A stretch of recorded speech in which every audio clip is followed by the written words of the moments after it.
Hey, Nicole, I think it's your turn to sing the intro song. Oh, okay. Ba-da-da-da-da-da, ba-da-da-da-da, ba-da-da-da-da-da. Let's go!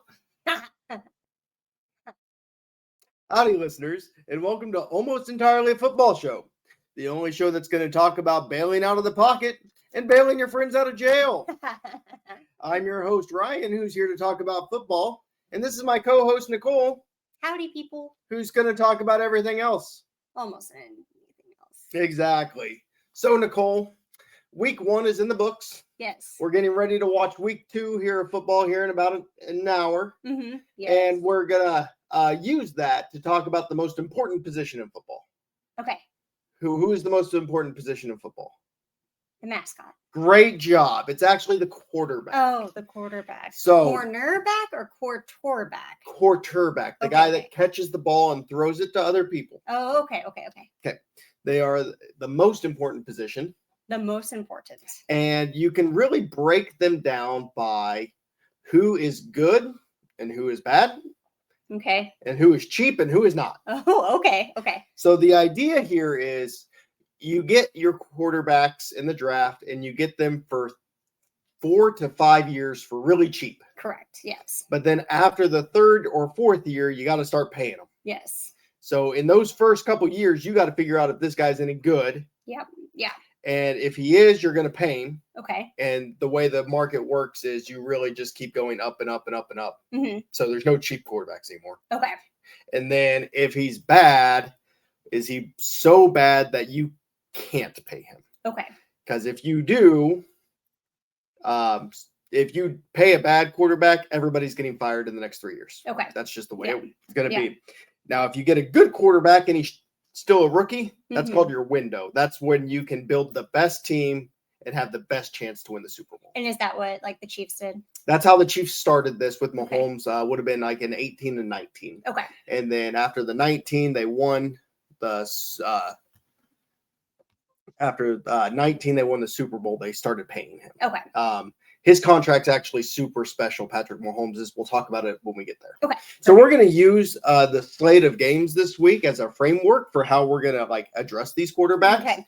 I'm just going to tell you good, bad, cheap, expensive. Okay. Cool. And then I'll tell you one sentence about the game. So we'll start with the game that already happened, which was Washington and Green Bay. We watched part of that game on Thursday night. Oh, Thursday. Yeah. So that's already happened. Green Bay won. Mm-hmm. But Washington's quarterback is Jaden Daniels. He is very good and on a rookie deal. They're in their Super Bowl window. Okay. So I'm sorry, which team? That was Washington. Washington. Okay. And Green Bay is Jordan Love. He is good but expensive. Okay. So that's okay. Yeah. If you're good and getting paid, that's it's hard. Okay. But if you're bad and getting paid, that's when things are rough. Yeah. Oh, but no. Green Bay, so they might be the best team. Oh, I really think so. After watching that defense is so good. All right, so Nichole, what's the next game that's going to get played today? Jacksonville at Cincinnati. Jacksonville is Trevor Lawrence. Okay. He is very bad and getting paid. Oof. Yep. Oof. They just fired everyone last year. Oh, really? Okay. Yeah, but they're stuck with him. Yes. Yeah. And then Cincinnati has Joe Burrow. He's in the top 5 quarterbacks and getting paid. He's very, very, they are going to be winning a Super Bowl at some time, as much as it pains me to say. We have New York Giants. That is the Giants. Okay. And the Dallas Cowboys. The Giants are in a weird spot. Okay. They have a rookie. Okay. Named Jackson Dart. Okay. He is. We don't know if he's good or bad, and he's not getting paid yet. Because his rookie year means it's his first year. This is his first year. Okay. So instead, they're playing a veteran. Okay. Who he is getting paid, and he is awful. Oh no. He is awful. No. Awful. This is his 3rd team in 3 years. Oh. It's bad. Oh. So they will, if that rookie starts playing and he's not amazing, everybody's getting fired. Yeah. And then Dallas has Dak. Dak is the most expensive player in the league. Really? And he might not be a top 10 quarterback. Oof. So that's not good. It's not good. But he also sometimes is very good.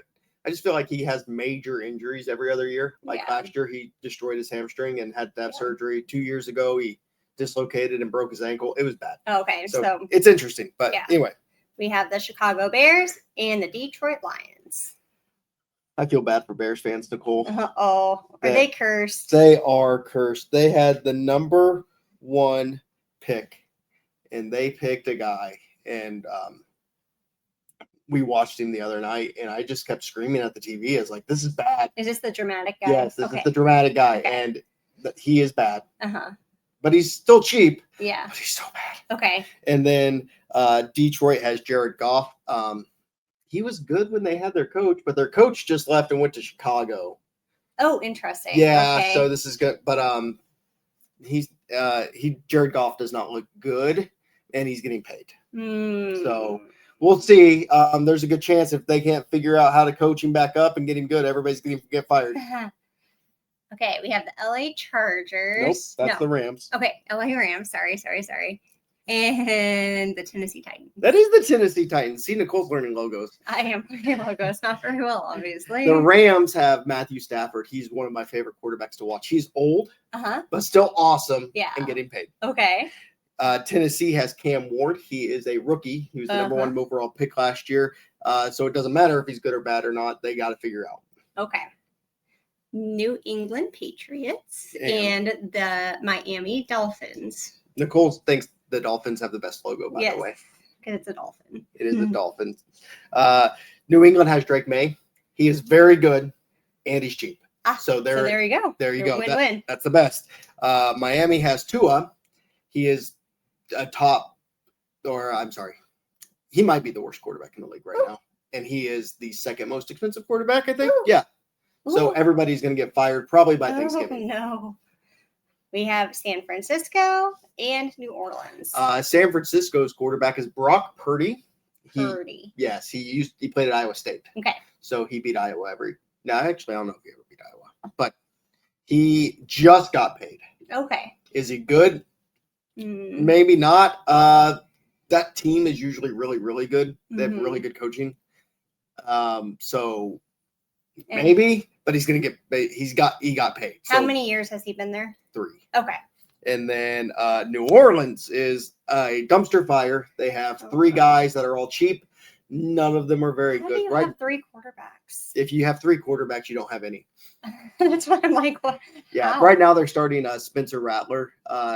He's an interesting guy. He was a top quarterback prospect since he was like 15, but just doesn't have a great reputation and caused him to fall in the draft. And he moved a bunch of colleges. He's got an arm that can throw it over the mountain. But no one to catch it. Yeah, it's wild. Okay, we have the Buffalo Bills and then the New York Jets. That is the Jets. Okay. The Buffalo has probably the best or second best quarterback in the league. His name is Josh Allen. That was a really good game, though. It was really good. So he is obviously getting paid, and he's awesome. The Jets are weird. They have his name is Justin Fields. Okay. He used to play for Chicago, so he was doomed anyway. Okay. And then last year he went to a team and he played for the Steelers for a little bit, and then they benched him, and people didn't want. It's weird. Now he's with the Jets. He might not be good, but he's cheap. Okay. And he has experience. Okay. So there's a chance here. Yeah. Like maybe he can just hang around for a couple years and make him good. They're not going to win this game, but it could be interesting. Interesting. Okay, we have the Seattle Seahawks and the Pittsburgh Steelers. Seattle is now on the Sam Darnold experiment. Okay. Sam Darnold is on his 4th team. Oof. But last year he had a resurgence. He played really well. Okay. So he is getting paid. He was good last year. He did not look good again last week, and he's never been good in his career until last year. So best of luck to him. Oh, no. Pittsburgh is playing Aaron Rodgers. Aaron Rodgers is old. Yes, he is. Sometimes looks washed up. Yeah. And then when he looks engaged, he's awesome. Okay. But if I remember right, he's playing on a pretty cheap contract. Oh, really? Yep. Just because he wants to keep playing? Or how many years has he been in? This is what? So he's 40, turning 41. He sat for 3 years. That's the thing. He's older than you think he is because he sat for his first 3 years behind Brett Favre. Okay. In Green Bay. Yeah. So interesting. All right, we have the Cleveland football helmets. Baltimore Ravens. That's the Browns, Nichole. Okay. The Cleveland Browns. So we're doing so good. We were doing so good. The Cleveland Browns are a complete disaster. They have 5 quarterbacks. Oh, so they have negative quarterbacks. Correct. They have negative quarterbacks. They're playing Joe Flacco. He's cheap, but he is also in his 40s. You would have to have 5 cheap quarterbacks. And no, the problem is they have one very expensive quarterback who will never play football again. But due to some shenanigans that we don't need to talk about on this show, they can't get rid of him. Okay. So they have to carry his money for the next 3 years. So they're doomed. Browns are doomed. Baltimore has Lamar Jackson, also a top 5 quarterback, also getting paid. Yeah. But like we saw last week in the Bills, they just never win games. Yeah. I don't care. They have the best roster. He's a great quarterback. They don't win big games. Yeah. Okay, we have the Denver Broncos and the Indianapolis Colts. Denver has a cheap quarterback. He's on his 2nd year. His name's Bo Nix. Okay. But he's 26. Oh. He was in college forever. I remember I remember watching this guy play in the SEC, and he was awful. And then he goes to Oregon and has a good. And now he plays for the Broncos. I don't think he's any good. Yeah. A lot of people don't think he's any good. That's so but his wild. team is really good, and he's cheap. Yeah. So it'll be fine. That's so weird. Indianapolis is playing Danny Dimes. His name's Daniel Jones. He got kicked off the Giants. And then I don't think it was his fault. I don't think he's a bad quarterback. So for the sake of our little argument, he is bad, but he's cheap. And if everybody else is okay, it's going to work out. We are at the Carolina Panthers and the Arizona Cardinals. This is the battle of the awful. Please tell me they're all cheap and they're all bad. No, Bryce Young is the worst quarterback in the league, but he is cheap. Okay, he plays for Carolina. Okay. But he is so bad. Okay, oh no. He is so bad, it doesn't matter that he's cheap. They can't fix that. Oh no. Kyler Murray plays for Arizona. Kyler Murray was a top 5 pick in baseball draft. Yeah. Baseball. And now he's the quarterback for Arizona. And he is also not bad, but he is very expensive. Oh no. So they're not good. I would just like to I have this pulled up on ESPN.com, and those are the cheapest tickets. We could go for $23. Yeah, that seems about right. We could go to Arizona. Yeah. It's at Arizona. At State Farm Stadium. Oh, okay. It's where the Chiefs won the Super Bowl a couple years ago. Like a good neighbor. And we have the Philadelphia Eagles and then our beloved Kansas City Chiefs. Okay, so that's Jalen Hurts, very good, getting paid. Okay. Patrick Mahomes, very good, getting paid. Mahomes actually has a very weird contract. Okay. Most of these guys sign for 5 years and the most money you've ever seen. Yes, yeah. That's just the way it goes. Next guy. Mahomes signed a 10-year contract for $500 million. Never done before in this $500 million with a B. Okay. And since then, the market's gone up so much. He's actually underpaid. He's not in the top 10 paid quarterbacks. Weird. So what they do is they've been stealing money from the back end of the contract to pay him to where he's making the right amount of money. So they're going to either he's going to play this deal out in his last couple of years. He might be the 20th, the 30th paid quarterback in the league. Yeah. Which, that'd be great for the Chiefs. Yeah. But he's never going to do that. They're going to rip that contract up and redo it. Probably what year is he on in this contract? That contract runs out in 2030. Okay. So about halfway. Yeah. So halfway through. Yeah. That's absolutely insane. That's so That's a crazy contract. Okay, we have the Atlanta Falcons. That is the Falcons. Okay, and Minnesota Vikings. These are two. They're not rookies. They're 2nd-year guys, but both might be good and both might be cheap. Both of these teams should compete. Okay. Who were they? Who's for the Atlanta? Who's quarterback? That is Michael Penix and JJ McCarthy. We watched JJ McCarthy the other night beat the Bears. He looked awful for 3 quarters, remember? Yes. And then he turned it on and broke everyone's heart. I thought you told me he was the dramatic one. So no. That was Caleb Williams. That was the Bears quarterback. He was very dramatic. Are we gonna do Monday's game? Yeah, let's do Mondays while we're here. We have the Tampa Bay Buccaneers and the Houston. You can do it. Texans. Got there. Okay. Buccan- skull. Yes. Full skull. Full skull. The Buccaneers quarterback is Baker Mayfield. Okay. He is actually one of my favorite quarterbacks to watch. He played for the Browns so he was cursed for a while. Yeah. But now he plays for the Buccaneers, and now he's an exception. He is good, and he's kind of cheap. So that team is awesome. A lot of people think they're Super Bowl. I don't know if they're actually that good. I think the Rams are probably better, and I think the Eagles are better. But Tampa.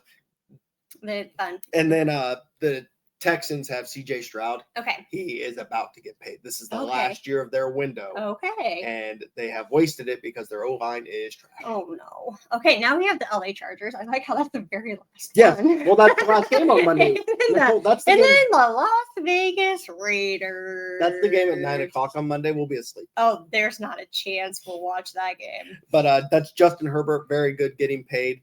And the last quarterback on here is Geno Smith. Okay. And he is okay. Okay. He is kind of getting paid, but there's an interesting story. So Geno Smith has been in the league as long as Andy Reid has been the Chiefs coach. Okay. So the year he came out of the draft, the Chiefs had the number 1 overall pick. And the thought was that they would take Geno. And instead they took Eric Fisher, which led to Alex Smith, which led to Mahomes. Okay, yes. So there's always this what if path. Like, what if the Chiefs had just drafted Geno and then he wasn't bad for a year and then a backup for 9 years, and he's had a great late career resurgence. Yeah. But it's always kind of like, what if Andy Reid picked him? Yeah. Like we've had this is Geno Smith elite conversation. Yeah. So the road not taken, but yep, Geno, he's gonna make the Raiders interesting this year. Yeah. Oh, that's a lot of fun. It is a lot. There's a lot of hope since it's only the second week, right? Yeah. I think it's only the second week. So that's all the quarterbacks. A lot of football over the last week. So Nichole, do any of the quarterbacks make? Does any of that say anything to you? Any of those quarterbacks? What do you mean? Say anything to me? Did anything stand out to you? Well, I think the Patrick Mahomes thing is just very fascinating because, 10-year contract, and now he's an underpaid quarterback. Correct. That's just kind of, I don't know, very interesting. And then hearing all the newer quarterbacks and might be hopeful, might not. We'll see. It's it's just so interesting that, I don't know, things just change day to day. Just because, injuries for one, because then you're paying your quarterback. That's always a problem. That's the one thing. So really, football, the first, let's call it till Halloween, as far as wins and losses, doesn't really matter. You just need to get your team going. Yeah. As long as you're 500 at Halloween, and then you stay competitive until Thanksgiving. Yeah. But if someone gets hurt before Halloween and you lose them for the year, that's when things go downhill. So Nichole, quarterbacks bail out of the pocket. Yeah. But you want to talk about bailing out your friends. Yes. So Ryan and I really like watching documentaries on Netflix. We've watched lots of different ones. We've watched spies. We've watched military ones. And then one of the ones that we watched recently was about the mob. It was about the mob. I don't know why. Yeah, it's about taking down the mob in the fascinating. 90s or in the late 80s yeah. In New York. And I don't know. I've never I didn't watch The Sopranos. I'm not big into any of that. And for some reason, that has been my new little obsession. Yeah. So anyway, while we were watching this, they talked about, getting out on bail. And I'm like, I wonder where that started from. How does that even start? Where was the history behind it? What is bail even? So I did a little bit of research on it. And so bail money is money or property that will be forfeited to the court if the accused individual does not show up to court. So you get arrested, you're put in jail, and then you have a bail hearing to see if you qualify for bail or what it will be set at. And the judge determines how much the bail is depending on the accused crime. So you can be little bail, not a lot of bail, but a bond is if you have a third party come in and pay that bail for you and you have to pay a premium on it. So let's say your bail is set at $10,000. This bail bonds person will pay that $10,000 and you pay them a fraction of it. The only thing is you have to show up to court, because if you don't show up to court, that bail bondsman forfeits that money and they're going to hunt you down. That's what dog is. That's what the bounty hunters are. Okay. So it is just kind of like fascinating hearing that. But there are different types of bail as well. So there's a release on one's own. Basically, the person promises to return to the court and no money is required. Usually these are for like lower infractions, you know, like they're like, okay, you're not really going to go anywhere. You're not a flight risk. You're not a flight risk. Exactly. There's unsecured bond, which no money paid up front, only paid if you fail to show up to court. And then the cash bail, which is the typical one, is a set amount that must be paid before being allowed to go free until the trial. Like you have to show up to your court date. These bonds are agreements typically if the defendant does not have the money for bail. So it's like if they say your bail is $100,000, who's going to have that kind of money or property sitting around? Mobsters definitely do. If you are out on bail or bond and do not appear to court, there will be a warrant out for your arrest, and you forfeit all the bail, money, bond, property that the bond company, and then the bond company can search for you. I guess I never thought of that. Like if you miss your court date, but you're out on bail, not only are they going to find you and put you back in court, but you're going to lose all your bail. Yep. Yeah. And people like put money, like not only money, but also properties up. Yeah. Interesting. So yeah, you don't get that back. Well, like in theory, if you are out on $10,000 bail and you paid that cash bail, you will get it back if you show. Well, in theory, unless you know, like the fees and stuff and whatnot. So this is one of those cases of two wrongs definitely don't make a right. Definitely do not make a right. So I also was curious, like, how did bail start? Like, where did this come from? Who came up with this kind of a situation? I didn't really find who came up with this, but I did find some interesting history about it and how it got started. So the U.S. bail structure is based off the English structure. Makes sense. The English bail structure started before medieval times. So yeah, like until the 13th century. They just put them in the stockades. Oh, it is very interesting. So until the 13th century, conditions in which like detained people were held or released was dictated by the local sheriffs. And so these people were the local representative. They were the representation of the crown. So think Sheriff of Nottingham. That's the bad guy in Robin Hood. Yeah. They were all corrupt like that.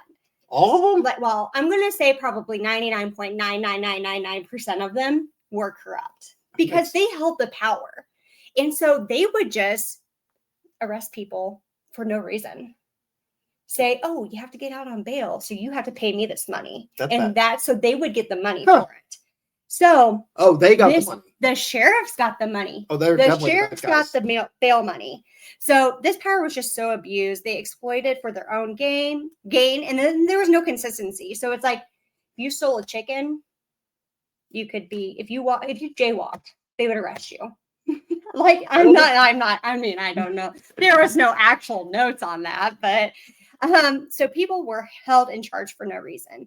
This led in the year 1275 that the Statute of Westminster the First came about. And so this eliminated the discretion of the sheriffs on who could have bail and who could not have bail. So basically they had a list of bailable offenses and non-bailable. So it's like if you murdered somebody, you're not getting bail. But it's like if you stole a chicken, I don't know exactly what it was, but so they had a list of who could have bail, who could not have bail based on the crimes. And what year was that? 1275. In 1270. So that's like 200 years before they even Columbus sailed the ocean blue. That's how far back this goes, and that's how organized this was way back then. Yeah, I would not have guessed. So this eliminated the sheriff's discretion on it, and it created the list. Sheriffs could still set the bail amounts though. Seems like a problem. It was a problem. Okay. And the justices of the realms were exempt from this, so they could do whatever they want.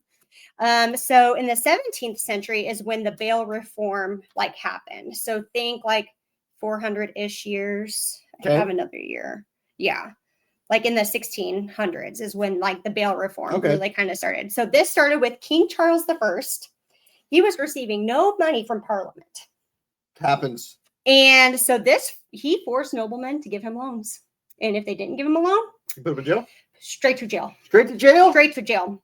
But this also, which is but he kept the charges a secret. He's just like, nah, you're going to jail.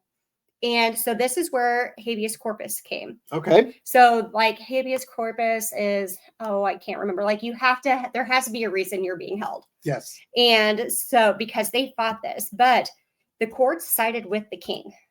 What? Not with Parliament. Because he was going to put them in jail. Yeah, I mean, it's just kind of crazy. Parliament was so mad.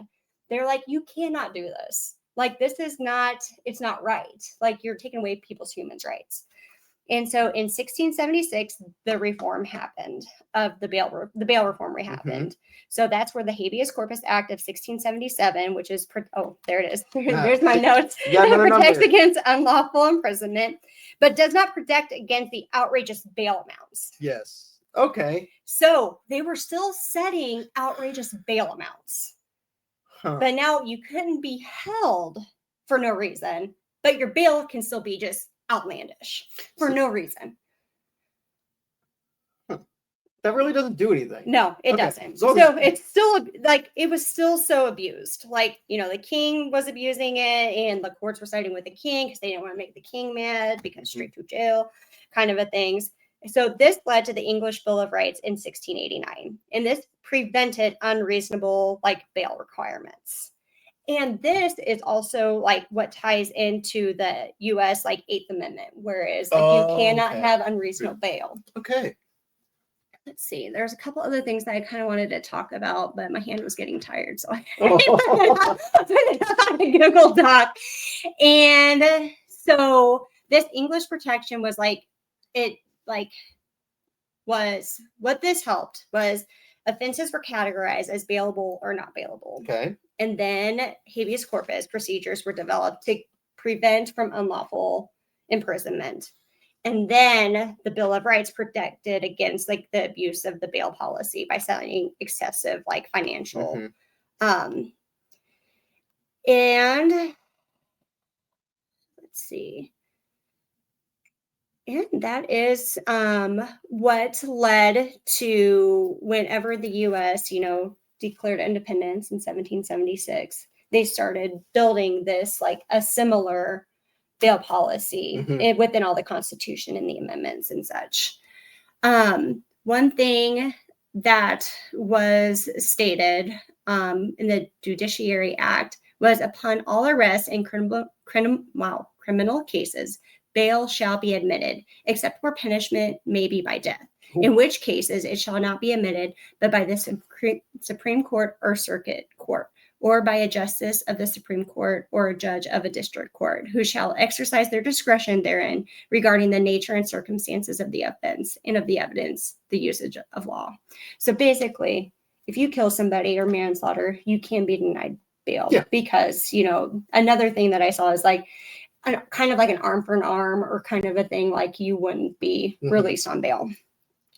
Congress, so they kept from the beginning of the United States to about 1966, they kept the same kind of bail processes. The same structure? Yeah, same structure, yeah.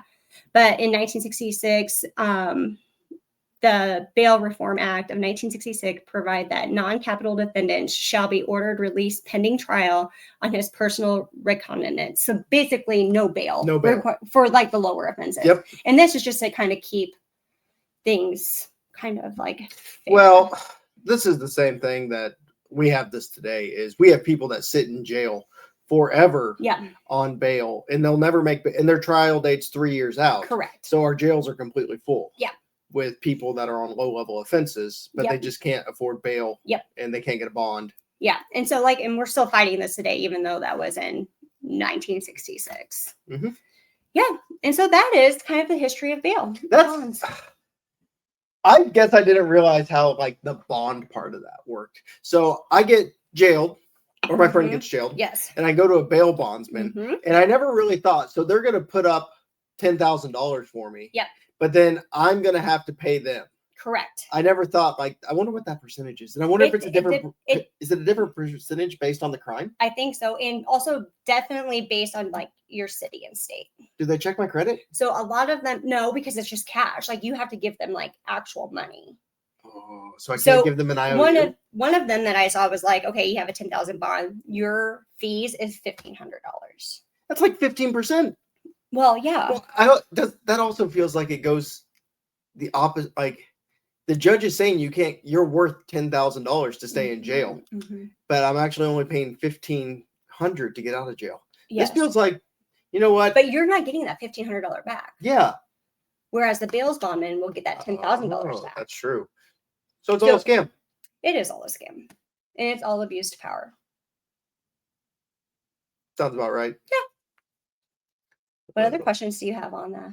Little John Robin Hood. I know. All I could think of was like Robin Hood the entire time. I was like doing this like because of the sheriff aspect. Exactly. It just cracked me up. But I did not realize it went back that far. No. I really thought it would be like the 1600s really made sense, but like the 1200s? Yeah, I figured. No, I really thought they were just like free for all up back. Yeah. Put them in the stockades. Well, it kind of was. True. Yeah, I mean, yeah. Definitely wild to me. Would you like to move on to Nicole's participation? Oh, yes. Oh, man. I can't wait to figure out who you picked for this week. So, number one, Nichole, your options are Micah Parsons. Remember him? He's the guy that got traded to Green Bay. Yes. Nicole's exact words as we were watching the game on Thursday were, he's terrified. She's kind of scared of Micah Parsons, which, to be fair, the man is a Terminator. Yeah. Like, I was like, well, for one, I'm like, they gave him up. Yes. They did. Do you see why it's such a big deal? It is a big deal. So he had 2 tackles and a half a sack during that game we watched, but he had a 30% win rate on his. Yeah. That league average is 14. Oh, wow. So he's twice as good as everyone else. And you could just kind of see that. I'm like, holy cow. So that's option number one. Okay. Yes. Option number 2 is Tyler Smith. Okay. Who's Tyler Smith? Tyler Smith is the guy that the Cowboys paid instead of Micah Parsons. He's a guard. They gave him 4 years and $96 million. I think the Dallas needs a participation award for him. You heard it here first, folks. Even Nichole thinks Jerry Jones is crazy. The last one. This is my. We need to talk about Cruise Guy. Okay. Yes, Cruise Guy. Cruise Guy won a bunch of money on the boat, and he didn't want to pay taxes when he got back to shore. Okay. So he jumped overboard. No, he did not. Yes, he did. Jumped overboard and got picked up by people in a. Pirates? Did he get picked up by pirates? In a jet ski. Got picked up by people in a jet ski, brought him back to the boat. He was found with $14,000 in cash on him. That's it? He jumped overboard for $14,000. Yep. Okay. Straight to jail. Straight to jail. But yeah, so that's Cruise Guy. Okay. There were some other things, like apparently he might have stole some people's IDs. He wasn't supposed to be on the boat. His brother was supposed to be on the boat, but his brother got picked up and went to jail, so he took his brother's ID to get on the boat. It's a whole thing. Interesting. This is what I was doing yesterday instead of watching college football. Oh, okay. Okay. I was also trying to figure out how to get free cruises. Yeah, you just jump off, I guess. Exactly. So, Nichole, your options are Micah Parsons. Okay. Yeah. Tyler Smith, who got paid instead of Micah Parsons. Oh my God. Or Cruise Guy, who tried to not get paid. Micah Parsons definitely gets my participation award. He was really good, player. And I'm like, how do you... Anyway, hopefully he's happy. You know what, Nichole? I think Micah Parsons is totally happy. That'll do it for this episode of Almost Entirely Football Show. We look forward to seeing you next week. Things are about to get crazy in our life, Nichole. October is a wild month for us. It is a wild month for us, yes. But we look forward to keeping doing this podcast. Yeah. And great slate of football games this week. Lots today. Lots today. We'll see you all next week. Bye. I don't know. We have an ultra song. Little John Robin, walk to the